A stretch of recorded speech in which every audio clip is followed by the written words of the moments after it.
So now we're gonna jump into some paella. Awesome. Yeah. I love paella. Hey, you got the Monolith, I got the food. Let's do some paella. All right, there we go.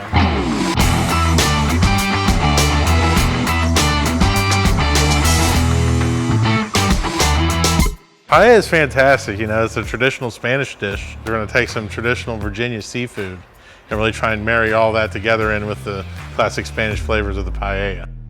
We're gonna do some Virginia little neck clams, we're gonna do some scallops, and we're gonna do some blue crab. Wow. Yeah. Awesome. Now we're going away from the tradition of doing shrimp, but in typical barbecue cook style, we're gonna amp this thing up, crank it up to 11. Let's do it. See what we can do. I knew Luke was going to be a great shoot. Luke's a big character in barbecue. He's had many, many grand championships.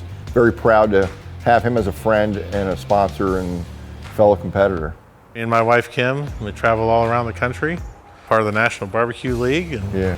that's what barbecue's all about, is meeting the good people and Right. you know, really just hanging out, having a good time with friends. Imagine this guy in an extra small t-shirt. All right, baby, you ready to jump into some paella? Damn right I am. All right, man, we're gonna do this up Virginia style. I cannot wait for Do this. a little barbecue. So what we're gonna do first, we're gonna cook everything right here on the Monolith, Yep. and we're gonna do it all open. Okay. We're gonna try and close it a little bit whenever we can, but That's a big. it's a big pan though. It's gonna feed a lot of people. Yeah. So start here with some olive oil. Okay. It's good stuff, huh? Then we start with our chorizo.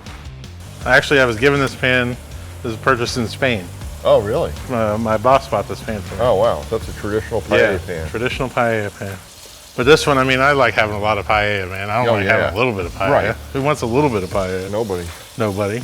My love of cooking started with my mother. Still is an influence to this day, and I still love cooking with my mom. You know, Bob asked me to come up with something from Virginia, and I wanted to really concentrate on the seafood aspect. I grew up in West Virginia, and we always spent our vacations on the shore. We're going to incorporate a lot of Virginia seafood flavors into here as well as some traditional Spanish flavors as well, hence the chorizo. Add a little bit more olive oil. The paella really embraces the ingredients that you use, the raw ingredients. It's bringing out the peppers, it's bringing out the live fire aspect, the wood and the charcoal smoke really gets into the rice and gets into the seafood. It's always cooked over an open fire. Right. So the good news is that we can do that on a Monolith, because you can do just about anything on a Monolith. Yeah, it's nice to cook open like that. I know. I never cooked paella before, so I've had it many times. I've seen it cooked. I've never done it myself, so this is very intriguing. The key is constant attention. Okay. Because it can burn really quickly. Plus, you're also trying to develop a nice crusty layer underneath the rice once you eventually get it in there. Okay. It's called the socorat. Okay. And that gives you a nice crunch to your paella. Man. Basically, it's like building a giant Spanish Virginia food pyramid. Oh, wow. It's fantastic.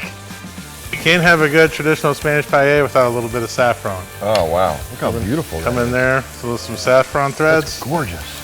All right, so what does saffron do for the dish? You know, this is going to add a really deep, intense flavor. Okay. This has a really good umami, really deeper flavor. Okay. And it's going to really enrich all of that. Okay. Throw up my hand. It's fine. Ow. Okay, see how we've cooked that down a little bit? Yeah. Gotten rid of some of that liquid? Starting to thicken, yeah. Yeah, we're going to add a little more. Okay. So come back to our fish stock. Yep. I'm going to hit her again. Okay. And is that all the rice you'll use, or will you add more? Nope, this is all the rice. It's all the rice. By the time we're done, that rice will be so puffed up, it'll fill that whole thing. Okay. And then you add the seafood at the very end. Yeah, but you can see how it's taken on that flavor. Oh, God, yeah. It's delicious. Princess, Thank you. don't mistake my kindness for... Told you a little strange. That red bell pepper really sweetens it. It does, and it also combats the green pepper, but Yeah. the green pepper is necessary for it, I think. Right. Yeah, I can really see that thickening up now. yeah. We're gonna have to leave this sit because we want to start getting our socorat, our crusty bottom. The man loves to dance. And you get some hip hop or some rap going, and there's no stopping him. Think I need to be drunk to dance? You know? No. I do.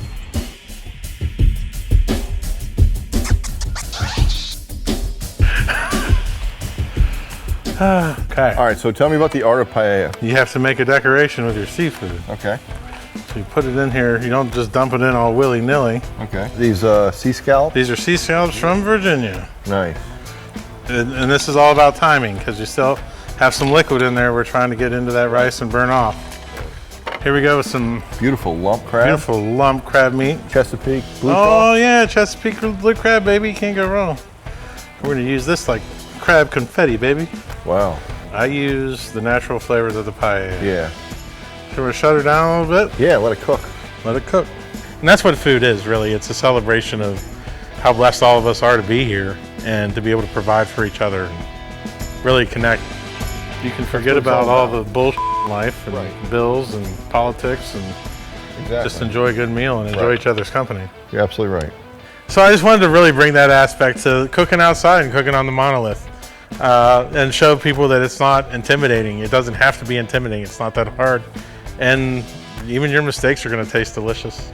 Hey man, I think this paella is done. I can't Ready wait to check see out? it. Let's do it. Little en fuego. Ooh, baby. Oh. Look at those clams opened up. Dougie now. Scallops are perfectly cooked. Look at that. It's amazing. What do we need? We need a little garnish, right? Okay, what do you want? Some parsley? Ah, there's a little of these, Oh, look at that. couple of these battle warriors out here. Gorgeous. Look at that. Yes. They're fighting like we're gonna fight over this paella. Look at that. That's awesome, man. Boom. That's beautiful. Cannot wait to get into that. Came out pretty good, huh? It really did. See how the rice is all puffed up? Yeah, I see your All the caramelization liquids on it. inside, got the caramelization around the Yeah, outside. yeah. Seafood's nice and open with just a little bit of salt and pepper. Yeah, Clams have opened up nicely. Scallops are done. perfect. Perfect Ready to paella. go, dude. All right, let's eat. Let's eat it. So we come down here and we want to make sure we get what's Oh, I see what you did there. right down there on the end. Yeah. Don't be stingy. Get me a scallop. Dive on in, buddy.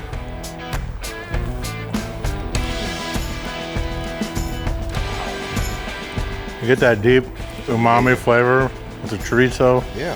clam juice, the fish broth, Peppers. the peppers. They've caramelized and they're sweet Yeah. and they're delicious and the rice The rice is done. soaks everything in. Yep. Let's get into that scallop. That is fantastic. And we did it on the Monolith grill. Absolutely. Awesome. Yeah, man. Good job. Thank you. I want to thank Luke Darnell for coming out today and teaching us how to make this great paella dish. If you want to see more great recipes on the Monolith grill like this, come to bbqguru.com and check out our recipe page. Thank you. I think you'd after 1,000 videos, you'd get it.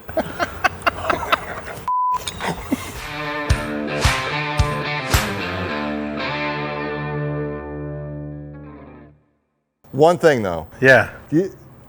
why do you put the clams in upside down? You know how to put them in right side up? No, how do you do that? I don't know.